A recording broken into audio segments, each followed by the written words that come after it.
Hi, I'm Jen from CBD-x, and I am the Chief Marketing Officer, and we are a creative marketing services firm. I brought in our two resident football fans to react to the Washington Redskins renaming here in the Washington, D.C. area. Kevin, can you say hi to everybody? Hello, I'm Kevin Taylor, the Director of Business Development here at CBD-x, and I've been a Redskin fan my entire life. I grew up in the area. I remember as far back as I can remember watching with my brother and my dad football games, and so I'm very passionate about this topic. Awesome. Can you introduce yourself to everyone?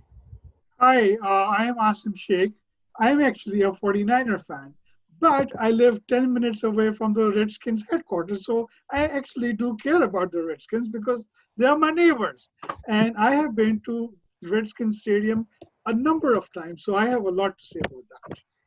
So last night, the Redskins put out a press release that went viral this morning that instead of renaming, they're pushing back the renaming and they're going to be calling themselves the Washington Football Team. So, guys, can you tell me what it was like to wake up to that headline?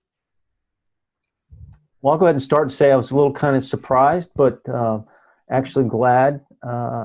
I think that they didn't want to rush into a new name without really vetting it through the proper channels.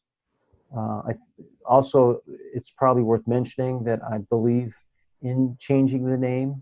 I did a 180. Having been a Redskin fan all my life and having, shirts and hats and all of the stuff that we take to the games, just the thought of having to change all that and then being told that, we really weren't respecting the Native Americans. But I believe that we need to change the name. If somebody, an outsider looking in, sees the logo on the side of the helmet and they just don't understand that it's okay to put red face on, I think that now is the right time. So, Anyway, Badger last year, are you going to reinvest in all new Redskins gear? I'm not. They're going to understand if I go to the game and I still have my gear on. That doesn't mean I'm against the name change. It's just that I'm passionate about the team and all of the things that are intangible about the team that I love. You don't So think you can sell it on eBay? Do you think it's going to get more? Do you think it's going to have value? I think it will actually. My brother, who's been a ticket holder for many years, he actually went online and bought as much as he could. So it's interesting. I think it would be collector's items for some people. Sim, so as like a Washington area native that's kind of come over and obviously as a lifelong 49ers fan, but an avid football fan, what was it like what did you think about, that headline this morning? I think this gives the Redskins an excellent opportunity to sort of remake their image. Um, so, I'm a 49er fan, and Carl Shanahan used to be the offensive coordinator for the Redskins. And I heard him say in one of the interviews this last year, I think, he said that, some teams are just marketing teams. They just happen to play football. Well, he never mentioned the name Washington Redskins. But if I were to guess, this is exactly the team that you were talking about. Because I've been here 7 years, and there's never been one year when I want to go see a Redskins game in the stadium because they're just not putting out a good product. Well, here's the thing. Last year, I went to the Redskins games versus the 49ers in FedEx Field. And I could swear there were probably more 49er fans there than Washington Redskins fans. I mean, how ridiculous is that? I bet the tickets were more expensive for the 49ers too. Absolutely. Yes, last year the tickets for Redskins football games were below $50. I mean, have you heard of football tickets going below $50? I think, Redskins is as a team. If I were the owner, I remember that I read somewhere that Redskins were the third or the top five most valuable franchise in the country. But if How? the stadiums are all empty, I think their value is really going down. They need to focus on football, put up a good product, so the value goes up, and use this renaming opportunity to actually change their image. I mean, Sim, I think you touched on a lot of things. I think for the general public, when we look at it, we're going, oh, okay, well, all they have to do is change a name and change a logo, right? Um, but what you're talking about has to do with the entire customer experience, that brand experience, that really is where logos come from and brands really come from. And how a brand can really change that entire feeling for everyone. I know, Kevin, brands are really one of your kind of favorite things to talk about a lot. So do you want to kind of talk about a little bit why it is that they may not be able, I think that it's been under review for a month, maybe two, that we've heard that they were planning on considering changing their name. Yeah. If they jumped right into a new name, or they take this year to really engage the fans, the loyal fans, and the future fans, quite frankly, and think about those people and come to the same exact name, at least we know we went through that process. And we can say we had a voice in the decision, and they've engaged us as fans. I think a lot of people make decisions marketing wise without really doing that engagement. I think the other thing is understanding that there is an inherent value to the prior name and the prior brand, right? Um, Coca-Cola is famous for never changing their brand, and the reality is that even though Pepsi in taste tests definitely does better, even generic sodas test better than Coca-Cola. Coca-Cola is still the number one brand worldwide, and the reason is because we have an attachment to that brand. And so there's that inherent value that, we have to get people to love and adore and have those memories with a new brand that isn't the Washington Redskins.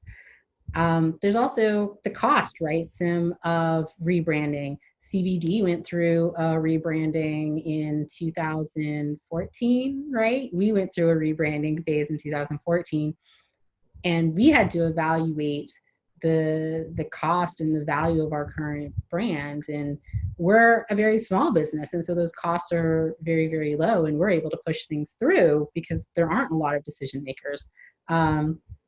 So it's hard to imagine how many decision makers are involved in looking at any aspect of the Washington football team, right? There's uniforms. It'll be interesting to see their uniforms this year, right? What do you think those are going to look like? Well, they put out some of those images already, Sim. You may have seen them. They're just going to have the number of the player on the side of the helmet. And so it's kind of a stripped down version of what they currently have. Well, I haven't seen the images. They must have been released fairly recently. But I think in terms of rebranding, when you go to a stadium and it doesn't have any fans, that means there is something to be completely redone about that whole experience. So yes, there is a cost to rebranding, but maybe this rebranding will bring those fans back to the stadium, and Redskins can actually have a home game. So especially as a team that's supposed to represent, Washington, D.C., for a stadium to be empty, it's not for lack of people around to support that team. But I think it says something not just about the quality of football, because even the Bears have fans, right? But there aren't a lot of, Kevins out here who are diehard, lifelong fans of the Washington Redskins. So in talking about kind of, okay, why does a rebrand take, why are they saying this is going to take 12 to 18 months, Kevin? Why would it take 12 to 18 months to do that? Well, I think first of all, you have to look at what the value, the values that the team brings, the quality of the leadership, the new coach. I think this new coach, Ron Rivera, brings a lot of credibility. Let's face it, he took his team and lost in the Super Bowl. So respected coach. He's going to change the culture in the locker room. I think if you believe everything that you read, and I do believe a lot of it, that, he had a winning formula in Carolina where he came from.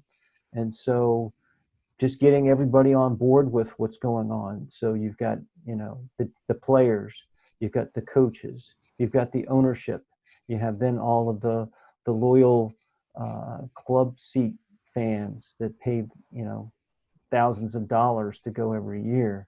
And then, of course, the sponsors. The sponsors probably have a lot at stake, and they want to invest in something they believe in, and so we need to check in with them as well.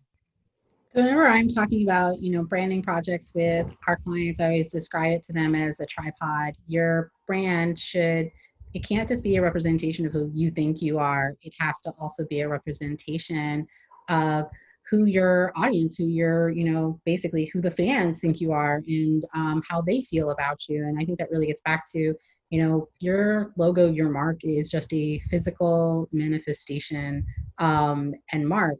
What really makes that brand is how people really feel about you.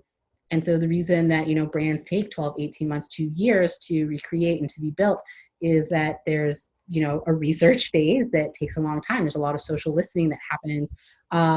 And then there's a lot of, okay, let's process all of this data. Let's look at this. Let's look at trends. Let's create trends. And that's the bulk of, honestly, a branding process, is this research and this reviewing of research to see insights, as we call them, before it ever even gets to, okay, based on the research and what we're hearing and what we think the future of this brand should be.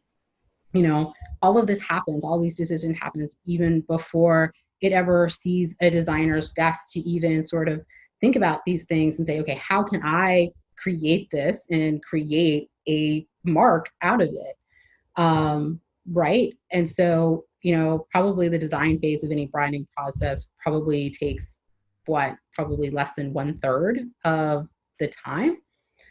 And then even when you do come up with marks, if you ever look at branding, there are so many marks that get created and they're so far away from the original. So it's not like a designer gets to go and we get to pitch and we get to say, okay, this is the mark we think you should have. And, they just say, yes, we would love that, but that's not reality. Then you have to check back in. There's focus groups. So there's this whole process, and a very tiny little dot almost kind of in the middle is that, where we actually get to put pen to paper and think about, okay, what's a new name? What's a new logo going to be? There's a whole collaborative process between your environment and what actually gets produced. Yeah, I love that David Ogilvy definition of a brand, which is it's more than the logo and the tagline. It's, the thoughts, feelings, and prevailing image that comes to mind anytime you interact with any part of that brand. And, some things you can control, but so many other things you can't. So therefore, the things you can control, you really should and you must. So Sim, as kind of an outsider fan, do you have any final thoughts on kind of, what we can look forward to in the future? I hope the Redskins get it right this time. They fix their culture. They fix their football, and instead of being a marketing company, they should become a football team. And I wish them all the good luck that they need for this. Kevin, any final thoughts before we wrap up on kind of our very first reaction video here at CBD? Well, I've got to tell you, I think that they're getting something right by putting this temporary step in, because now they're going to take the necessary time to do it right. So I'm looking forward to the results. Well, thank you everyone for joining us while we talked about this new headline in Washington, D.C. And we hope that you will follow and subscribe for more content from CBD.